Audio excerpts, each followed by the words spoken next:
कौन कहता है कि समय से पहले कुछ नहीं मिलता? मिलता है ना, क्योंकि ये देश का देवर 2 बजे नहीं 1:30 बजे आएगा। टीवी सीरियल्स की हर खबर देगा देश का देवर।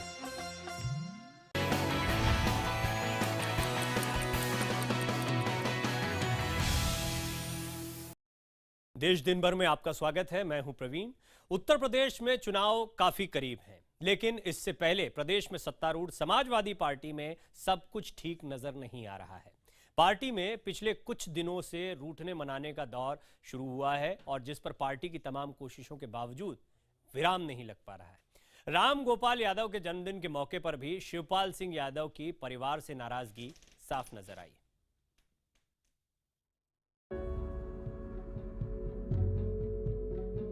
बार बार दिन ये आए, बार बार दिन ये गाए, पूजिए हजारों साल ये मेरी है आरज़ू।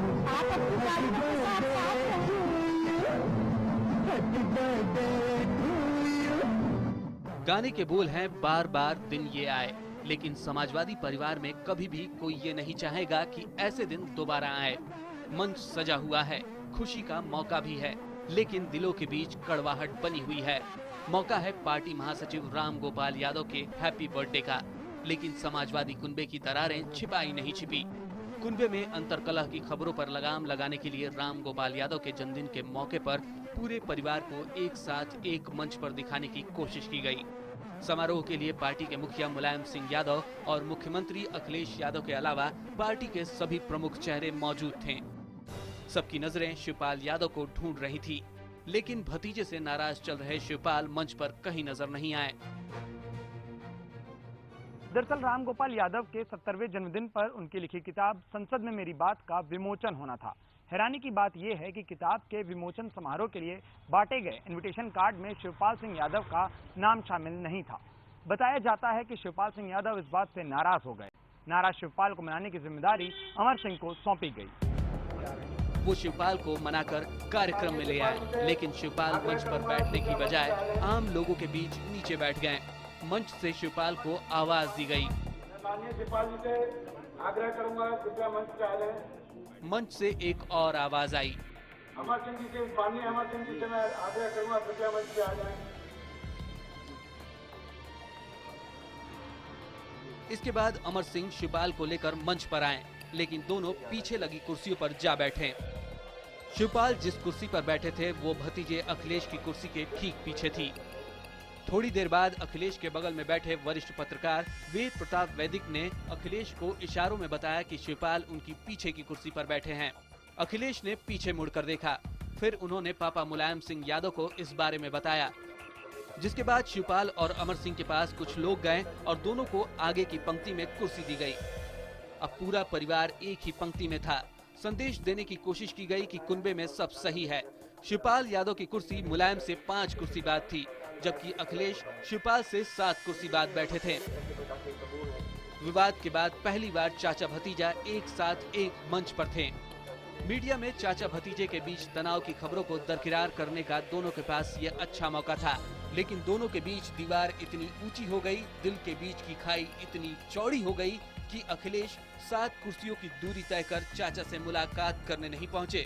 मंच पर मौजूद होने के बावजूद शिवपाल भी कटे कटे से नजर आए। यहाँ तक कि मुलायम और शिवपाल के बीच भी कोई बात नहीं हुई। तस्वीरें सारी कहानी बयां कर रही थी। हालांकि मंच से कुनबे में कलह की खबरों को सिरे से नकार दिया गया। अगर इस तरह की बातें होंगी तो किसी न किसी दिन मैं किसी चैनल को ले जाऊंगा कोर्ट में, तो सही हो जाएगा, फिर चिल्लाते फिरेंगे। ये गैर जिम्मेदाराना जिस तरह का काम करने लगा है मीडिया, लोग देखने लगे हैं। मुझे कहना पड़ सकता है अगर इस तरह की हरकत रही कि उत्तर प्रदेश शासन की जो सचिवालयों में टीवी लगे होते हैं, इस तरह के चैनलों को रोक दें। अपना बनारस का कार्यक्रम छोड़ करके शिवपाल अपने भाई, अपने बड़े भाई राम गोपाल का जन्मदिन मनाने यहाँ बैठे हैं। मुलायम सिंह जी का भाई, परिवार का एक बड़ा आदमी, हम सबके लिए बड़ा है। हम सब अविभाज्य हैं, हम सब एक हैं। बहुत बहुत धन्यवाद। भाषण देने के बाद मुलायम जब मंच की तरफ बढ़े तो शिवपाल उनके सामने थे, लेकिन मुलायम ने उन्हें नजरअंदाज कर उनके साथ खड़े अमर सिंह से हाथ मिलाया और करीब 1 मिनट तक उनसे हंस कर बात करते रहे। कहते हैं तस्वीरें खुद ब खुद सारी कहानी बयां कर देती हैं। रामगोपाल यादव के जन्मदिन के मौके पर भी एक बार फिर शिवपाल और अखिलेश के बीच कोई बातचीत नहीं हुई।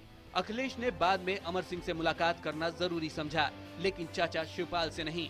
एक दूसरे से नाराजगी साफ देखी जा सकती थी। पास रहकर भी दिलों की दूरियां बनी रहीं। बता दें कि कौमी एकता दल के समाजवादी पार्टी में विलय के रद्द होने के बाद से ही शिवपाल और मुख्यमंत्री अखिलेश के बीच मनमुटाव की खबरें आ रही हैं और शिवपाल यादव अखिलेश से दूरी बनाए हुए हैं। इससे पहले शिवपाल मुख्यमंत्री के 7वीं कैबिनेट विस्तार में भी शामिल नहीं हुए थे। हालांकि मंगलवार की शाम को अमर सिंह ने शिवपाल और अखिलेश की मुलाकात कराकर दोनों के बीच की दूरियों को खत्म करने की कोशिश की। बताया जा रहा है कि कौमी एकता दल को लेकर विवाद समेत अनेक मुद्दों पर दोनों के बीच लंबी बातचीत हुई थी, लेकिन फिर किताब विमोचन की गेस्ट लिस्ट ने शिवपाल को नाराज कर दिया। साफ है कि प्रोफेसर रामगोपाल यादव के जन्मदिन को इतने बड़े पैमाने पर इसलिए मनाया गया था ताकि परिवार की भीतरी अंतर्कलह को ढका जा सके, लेकिन मंच पर जो कुछ भी हुआ उसने परिवार की दूरियों को सबके सामने ला दिया। वीडियो जर्नलिस्ट अखिलेश रस्तोगी के साथ उत्कर्ष चतुर्वेदी, लखनऊ, IBN 7।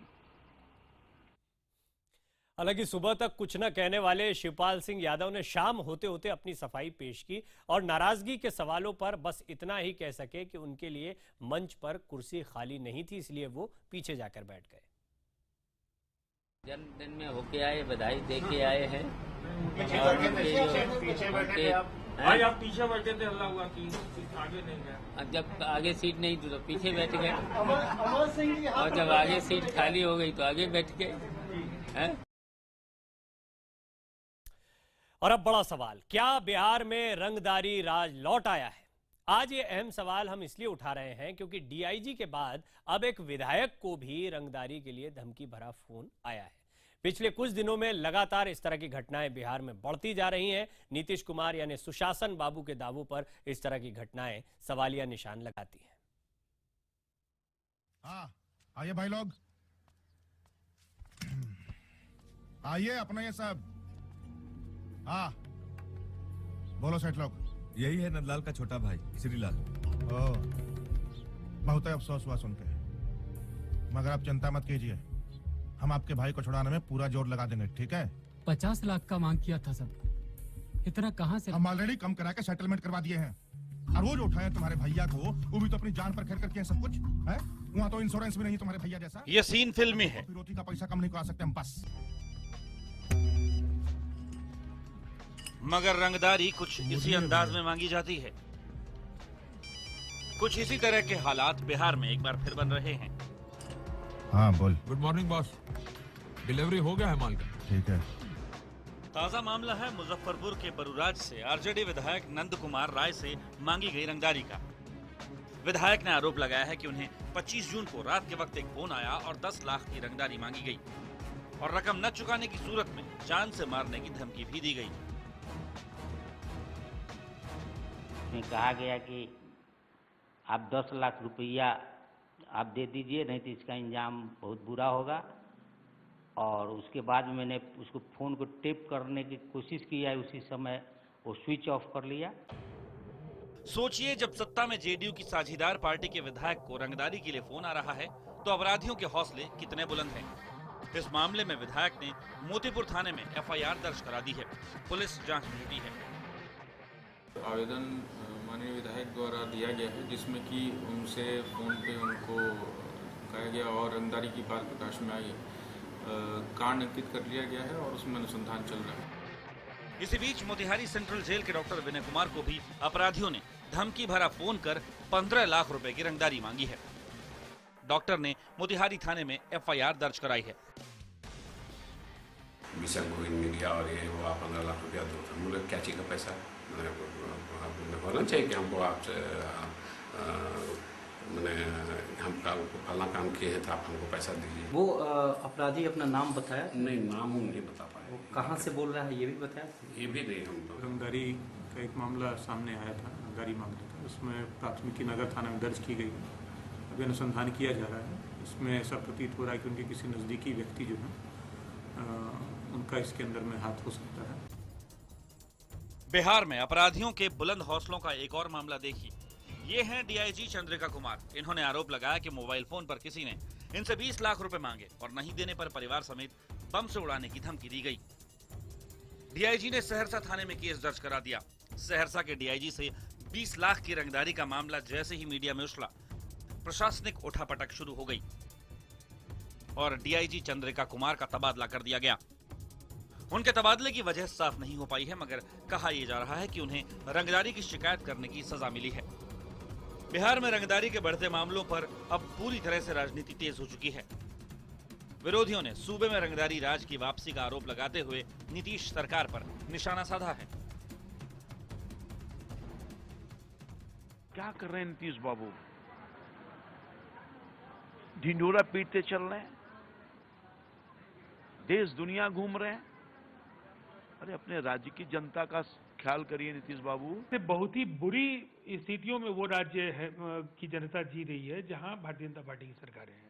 लेकिन नीतीश कुमार जी और उनमें फिर फर्क क्या होगा? नीतीश कुमार जी की पहचान एक बेहतर प्रशासक और एक बेहतर समझदार राजनेता की है, इसलिए हम इसको एक चुनौती मानते हैं। आपको बता दें कि पिछले दिनों पटना में एक डॉक्टर एके सिंह से 50 लाख की रंगदारी मांगने का मामला सामने आया था।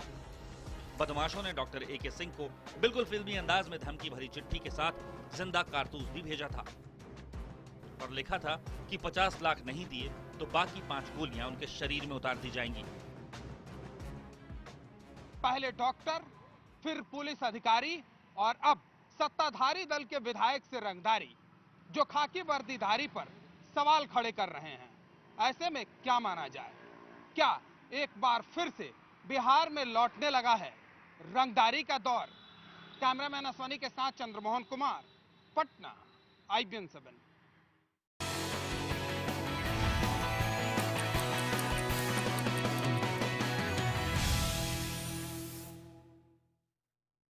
देश में 1 करोड़ लोगों के अच्छे दिन आने वाले हैं। दरअसल केंद्रीय कैबिनेट ने 7वें वेतन आयोग की सिफारिशों को मंजूरी दे दी है। केंद्रीय कर्मचारियों के वेतन में 23.6% तक की बढ़ोतरी को हरी झंडी दे दी गई है। इससे देश के 1 करोड़ लोगों को सैलरी और पेंशन बढ़ी हुई मिलेगी। केंद्रीय सरकारी कर्मचारियों की बल्ले बल्ले, 7वें वेतन आयोग की सिफारिशें मंजूर। बुधवार को पूरे देश की निगाहें प्रधानमंत्री की अध्यक्षता में हो रही मंत्रिमंडल की बैठक पर टिकी थी, जिसमें 7वें वेतन आयोग की सिफारिशों पर फैसला होना था। दोपहर से पहले ही कैबिनेट में केंद्रीय कर्मचारियों के लिए खुशखबरी आई। कैबिनेट ने बेसिक सैलरी में 14.27% और भत्तों को मिलाकर 23.6% के इजाफे को मंजूरी दे दी। वेतन आयोग की इस सिफारिशें 1 जनवरी 2016 से लागू होंगी। बढ़ा हुआ वेतन अगस्त से मिलना शुरू होगा, यानी सभी केंद्रीय कर्मचारियों को 8 महीने का एरियर भी मिलेगा। केंद्र सरकार के इस फैसले से 47 लाख मौजूदा कर्मचारियों और 52 लाख पेंशनधारियों को फायदा होगा। पे और पेंशन के संबंध में जो रिकमेंडेशंस पे कमीशन की आई हैं, उन रिकमेंडेशंस को बाय एंड लार्ज सरकार ने स्वीकार किया है।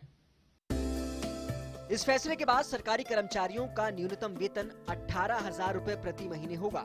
मौजूदा समय में ये 7,000 रुपए ही है, जबकि अधिकतम सैलरी 2,25,000 हो सकती है। ऐसा नहीं है कि 7वें पे कमीशन से हर कोई खुश है। रेलवे सहित 32 लाख केंद्रीय कर्मचारी 7वें पे कमीशन से नाराज हैं। ये कर्मचारी 11 जुलाई से हड़ताल पर जा सकते हैं। All India defence employees federation और अन्य केंद्र सरकार कर्मचारी का संगठन इंक्लूडिंग रेलवे, डिफेंस, पोस्टल, हम लोग 7वां पे कमीशन में संतुष्ट नहीं है। हमें आशा थी कि इसका मिनिमम वेज बढ़ाया जाएगा, इसके मल्टीप्लाइंग फैक्टर में बदलाव होगा, इसके जो HRA कम कर दिया गया उसमें बढ़ाने का काम होगा। तो कोई भी विसंगतियाँ दूर नहीं की। सरकार ने एज इट इज़ इस रिपोर्ट को स्वीकार कर लिया है, जो 32 लाख केंद्र सरकार के कर्मचारियों के लिए बहुत ही एक तरीके से दुखद दिन है आज का। Government salaries are distinctively higher than the market salaries and the private sector salaries, और इसलिए उसका विरोध करने का किसी को कोई औचित्य नहीं है। वेतन आयोग की सिफारिशें पिछले साल नवंबर में आई थी। सिफारिशें लागू करने से सरकार पर 1.02 लाख करोड़ रुपए का सालाना अतिरिक्त बोझ बढ़ेगा, जिसका देश की जीडीपी पर 0.7% का बोझ पड़ जाएगा। विक्रांत यादव, दिल्ली, IBN7।